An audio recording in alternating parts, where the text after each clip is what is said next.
Hey guys, lesson 11 today. We're skipping from 8 to 11, looking at groups and dot plots. Okay, so 11.1, notice and wonder. So what do you notice, what do you wonder? Well, we have the gymnastics team and we have the volleyball team. Okay, one's women's, one's men. So I noticed that the women's gymnastics team is a lot shorter, or they're all shorter than the men's volleyball team. Okay, which are all taller, right? And playing volleyball, you want the tall people block the shots. Gymnastics, you want the smaller people to do the routines and whatnot. Okay, what do I wonder? I wonder when we're going to be done. So let's move on. 11.2. How much taller is the volleyball team than gymnastics? So if we add up the gymnastics team, we get 753. I'm going to turn on my pen here. So we get 753 for gymnastics. We get 938 for volleyball. So if we go 938 minus 753, we get 185. So how much taller? 185. That's one way to do it. There you could also find the average and see what the differences of their average are and whatnot. Number 2, make dot plots and compare the heights. We're not going to make a dot plot. We're going to skip to, let's look at number 3. Elena says the members of the tennis team were taller than the badminton team. Lynn disagrees. Do you agree with either of them? Explain.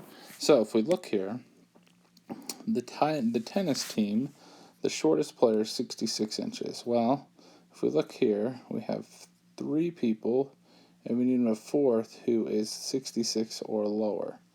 Okay? If we look at the higher number, 73 on the badminton team, well, we have a 73 here, and then we have all of these people taller than 73. So, Elena is right. The tennis team is taller than the badminton team. Okay, moving on. So you could compare these two families once again. If we look here, in Noah's family and Jada's family, well, if we look at Noah's family, the shortest person here is 28. The shortest person here is 49. So we have all of these 3 that are shorter. And if we look here, the tallest person is 71. Well, we have these 3 that are 71 or taller. So I would say, if we're comparing them, I would say that Noah's family is shorter than Jada's family. Okay? 11.4. Okay, we're going to talk about mean. Mean is the average. Okay? And there's something called the mean absolute deviation. We're not going to solve it, but we're going to talk through it here in just a second. Okay, so one of these data set has a mean of 5.57 and another has a mean of 3.91. Well, if we look here, 5.57 is like right here. Well, mean means like the average of all the numbers. Well, on B and C, all the numbers here are less than 5.57. So the mean isn't going to be above the numbers. So it's not B and it's not C. So the mean for A is 5. Let's get my pen back. 5.57. Okay. And one has a mean of 3.91. Okay. Well, 3.91 is right here. No, let's change the color. It's right here and right here. So 3.91, we got all of these numbers less than 3.91 and just 2 bigger than 3.91. We have 3.91 is sort of in the middle of those. So C is going to be 3.91. Okay? Let's erase that. So one of these data set has a mean. Okay, we're going to skip 2. Oh, letter B, sorry. Calculate the mean data set for the other dot plot. So if I go on B and add those all together, so I go 0.5 plus 0.75 plus 1.5 plus 1.5 because there's 2 dots there, plus 2 plus 3.75 plus 4.25 plus 5, I get 19.25. Then to find the mean, we add them up, we get 19.25, and then we divide it by how many dots there are. If we count it up, we have 8 dots, and we get 2 point, if I round, it's going to be 2.4.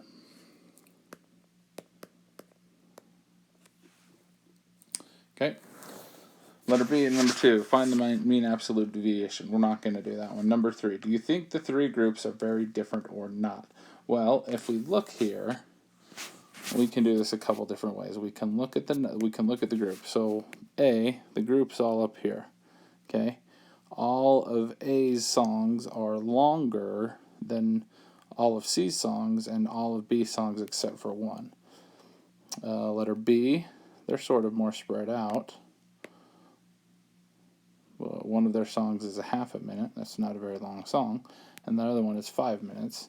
And then letter C, they're all sort of grouped together here, right in the middle. So, do you think these groups are very different or not? I'd say they're different, but not like B and C are close. 2.4, 3.91, they're close. 5.5, a little bit higher. Okay. And then number 4 says a fourth album has a mean length of 8 minutes. So 8 minutes is all the way over here. So the mean is 8.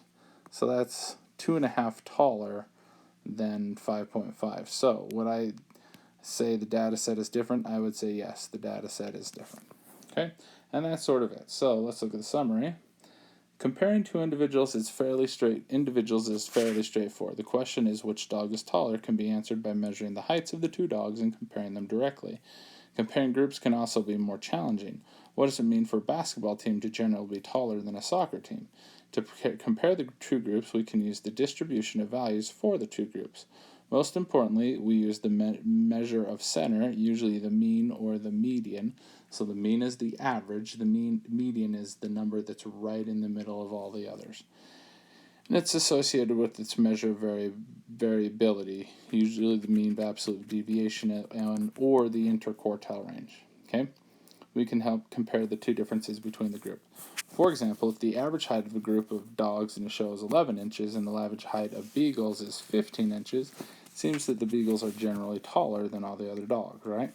On the other hand, if the mean absolute deviation is 3 inches, it would not be unreasonable to find a beagle that is 11 inches tall or a pug that is 14 inches tall. Therefore, the heights of the two dog breeds may not be very different from each other. So,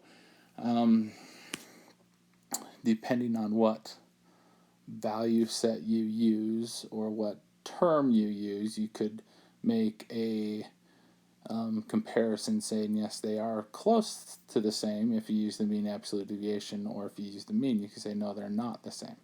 So you pretty much could find something that could help your argument or not help your argument, depending on what you're using. Okay, so let's talk about the mean absolute deviation real fast, then we'll look at the assignment. So the mean absolute deviation is you're finding the mean twice, okay? So you first find the mean of the numbers. So if I add up all these numbers here, I get 55. So 7 plus 8 plus 12 plus 13 plus 14, I get 55, and I divide that by 5. My mean here is 11, okay? That's the average of all the numbers is 11.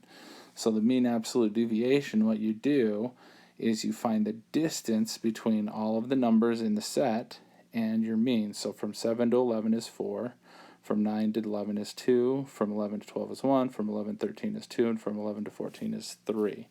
Okay, so I have all these distances. So what I'm going to do now is add up the distances, and I get 12, and then I divide it by how many numbers I have. I have 5, so 12 divided by 5 is 2.4. So that tells me each plot point is on average 2.4 spots away from the middle, or the median, the average. Okay, so it's an average of an average. It can be a little tricky.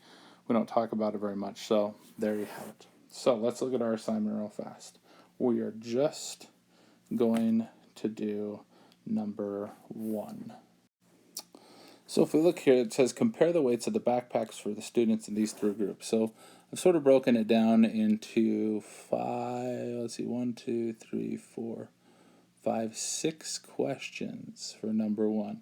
So the first one is the backpacks of 7th graders is typically weigh. So if we look at the 7th grade, they're all grouped together, And the one that's the biggest and in the middle is 10. So the average, or the 7th grade usually average 10 pounds. Okay, the second question says the backpack of the 9th graders usually weigh. If we looked here, they're a little more spread out, but the biggest one is still in the middle. So the average, or the backpacks typically weigh 18 pounds in 9th grade. Okay, the backpacks of the 7th or 9th graders weigh less. Well, the 7th graders weigh less.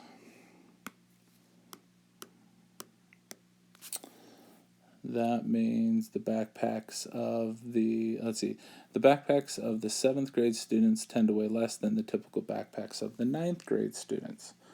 So 7th is less, 9th is more. Okay? And the distribution weights for the 11th grade or the 9th grade is slightly larger. So which one has a bigger spread out dot plot? Okay, well, if we look at we're just looking at the 9th grade and the 11th grade here. Well, if we look at the dot plots for 11th and 9th grade, the 11th grade is a lot more spread out. It starts at 9 and goes all the way up to 25, whereas the 9th grade starts at 12 and goes up to 23. So 11th grade is definitely more spread out, or has a slightly larger distribution than the 9th grade. So 11th grade is slightly larger than the 9th grade. And there's your answers to the assignment. Okay? Tomorrow we're going to talk more about these dot plots, and then we'll have a quiz on Friday about this stuff. Remember, we're getting close. This week and next week are the last weeks of new material, and then you'll have 1 week to get caught up, make up any stuff that you have, and we'll go from there. Remember, if you have any questions, just go ahead and send me a message on Canvas, and I'll get back to you as soon as I can. Thanks.